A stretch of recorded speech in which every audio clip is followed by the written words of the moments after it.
Welcome to the Learning Pines YouTube. We hope this video helps. In this video, I will show you how to make delicious quesadillas on a griddle. First, gather all your ingredients. You'll need tortillas, your favorite cheese, and any fillings like cooked chicken, seasoned beef, or sautéed vegetables.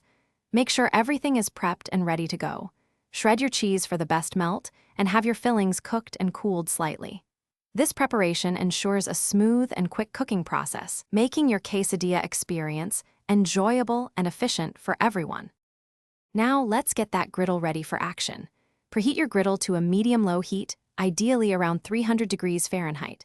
A little oil or butter, about 1 teaspoon, will prevent sticking and add flavor. Place 1 tortilla on the warm griddle. On one half, generously sprinkle about 1/4 cup of shredded cheese, then add your desired fillings. Fold the other half of the tortilla over the filling, creating a perfect crescent shape, ready for cooking. With your quesadilla assembled, it's time to cook it to golden perfection. Cook each side for approximately 2 to 3 minutes.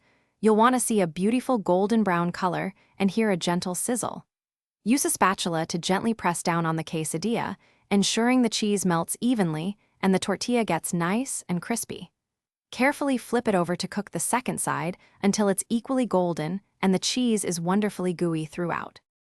Once your quesadilla is perfectly cooked, remove it from the griddle and let it rest for about 1 minute. This brief rest allows the cheese to set slightly, making it easier to cut. Using a sharp knife, cut your quesadilla into 2 or 3 easy-to-handle wedges. Serve these warm, crispy delights immediately with your favorite accompaniments, such as fresh salsa, creamy guacamole, or a dollop of sour cream. Enjoy your homemade griddle quesadilla. Thanks for watching. Consider subscribing if we helped you.